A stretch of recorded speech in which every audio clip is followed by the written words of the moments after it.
हाय दोस्तों, मैं प्रयागराज शर्मा। मैं आज बात करूंगा दोस्तों road shoulder island median part 2 के बारे में कि रोड में जो हार्ड शोल्डर या कि पेप्ड शोल्डर जो बनाए जाते हैं उसमें क्या क्या डिस्क्रिप्शन में दिया है ministry of road transportation and highway में, तो उसके बारे में आज हम दोस्तों देखेंगे। तो आज हम दोस्तों डिस्कस करेंगे शोल्डर्स के बारे में। जो शोल्डर्स के बारे में इसमें बताया गया है ministry of road transportation and highway में, तो आप क्लॉज 408.4 में आप देखेंगे तो कंस्ट्रक्शन ऑपरेशन के बारे में बताया गया कि निर्माण कार्य किस तरह से किया जाता है साइड में, या कि किस तरह से किया जाना चाहिए साइड में। तो दोस्तों इसमें कहा गया है कि क्लॉज 408.4.1 में शोल्डर्स के बारे में कि the sequence of operations shall be such that the construction of paved shoulder is done in layers, each matching the thickness of adjoining pavement layer only after a layer of pavement and corresponding layers in paved and earth shoulder portion have been laid and compacted. The construction of next layer of pavement and shoulder shall be taken up.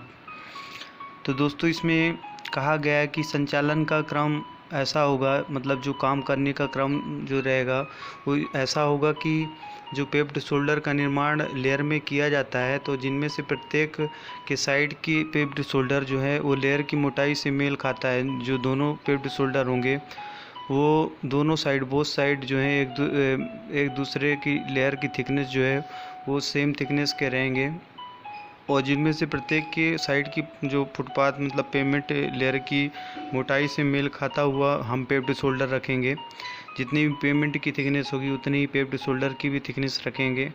और pavement और मिट्टी के shoulder जो भी soil या पेप्ड shoulder या कि earthen shoulder के हिस्से में पेवमेंट और संबंधित लेयरों की एक लेयर के बाद ही पेवमेंट और शोल्डर की अगली परत का निर्माण किया जाएगा। मतलब एक लेयर के बाद दूसरी लेयर का उसके ऊपर बनाया जाएगा। जिस तरह से हम पेव्ड शोल्डर का निर्माण करेंगे उसी तरह से पेवमेंट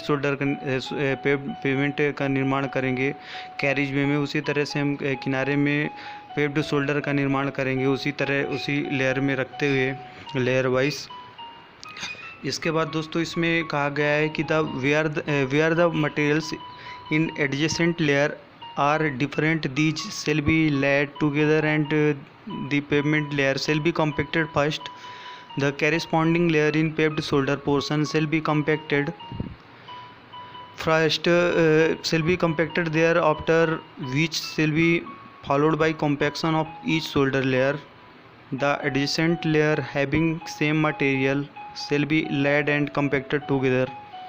तो दोस्तों इसमें कहा गया है कि जहाँ एडजेसेंट लेयरों में मटेरियल को डिफरेंट तरीके से रखा जाना है, वहाँ उन्हें एक साथ रखा जाएगा।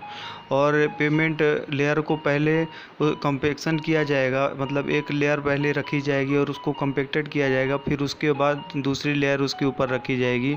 इसके बाद पेप्ड शोल्डर के पार्ट में जो संगत परतें मतलब जो उसमें करिस्पॉन्डिंग लेयर होंगी, जो अगली लेयर होंगी, उसको रख के और कंपैक्शन किया जाएगा। जिसके बाद प्रत्येक शोल्डर की लेयर का कंपैक्शन किया जाएगा और समान मटेरियल वाली जो एडजेसेंट लेयर हैं तो उनको एक साथ रखा जाएगा और उन्हें मतलब कंपैक्टेड किया जाएगा, और दोनों को एक साथ रखकर कंपैक्टेड किया जाएगा जो एक समान मटेरियल वाली लेयर हैं। तो इस प्रकार से इसमें रखा जाएगा, मतलब पहली लेयर हम बिछाएंगे, कंपैक्शन करेंगे, फिर दूसरी लेयर आफ्टर रखेंगे शोल्डर्स की और फिर कंपैक्शन किया जाएगा, लेयर बाइस लेयर को उनको कंपैक्टेड किया जाएगा। तो इस तरह इसमें बताया गया दोस्तों। इसके बाद कहा गया कि in all cases where paved shoulder have to be provided alongside of existing carriage way, the existing shoulders shall be excavated in full width and to the required depth as per clause 301.3.7. Under no circumstance box cutting shall be done for construction of shoulders. तो दोस्तों इसमें कहा गया है कि सभी मामलों में जहां मौजूदा कैरिजवे के किनारे पेप्ड शोल्डर उपलब्ध कराए जाने हैं या बनाए जाने हैं, तो वहाँ मौजूदा शोल्डर्स की खुदाई पूरी चौड़ाई के साथ किया जाएगा।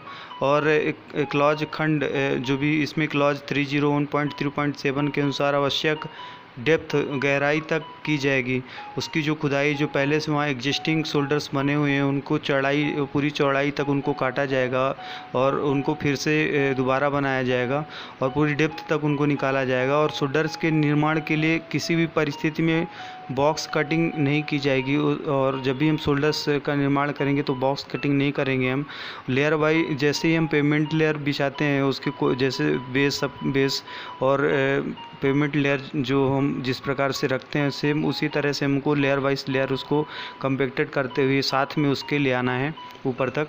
इसके बाद दोस्तों, compaction required of earthen shoulder shall be as per table 300-3 in the case of bituminous course and concrete pavement work on shoulder shall start only after the pavement course has been laid and compacted.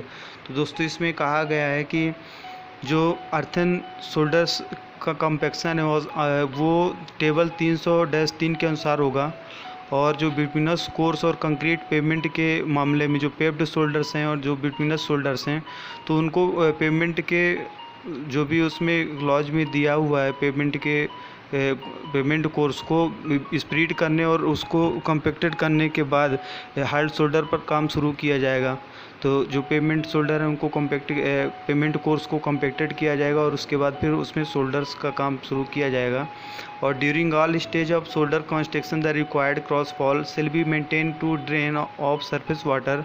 तो shoulder के निर्माण के सभी चरणों के दौरान जो surface water को निकालने के लिए आवश्यक क्रॉस फॉल को बनाया रखा जाएगा। जो भी उसके आवश्यक निर्देश होंगे, रिक्वायर्ड होगा क्रॉस फॉल, वो बनाया जाएगा ताकि जो ड्रेन सरफेस वाटर है वो आसानी से साइड शोल्डर से रिमूव हो जाए और धीरे धीरे वो रोड से हट जाएं, बाहर निकल जाएं जब भी बरसात हो तो सरफेस वाटर रिमूव होकर ड्रेन में चला जाए। तो इस प्रकार से बनाया जाए। और regarding list of the method of laying and shoulder construction material shall be place directly. तो दोस्तों इसमें कहा गया कि बिछाने की विधि के बावजूद सभी शोल्डर निर्माण मटेरियल को सीधे रखा जाना चाहिए।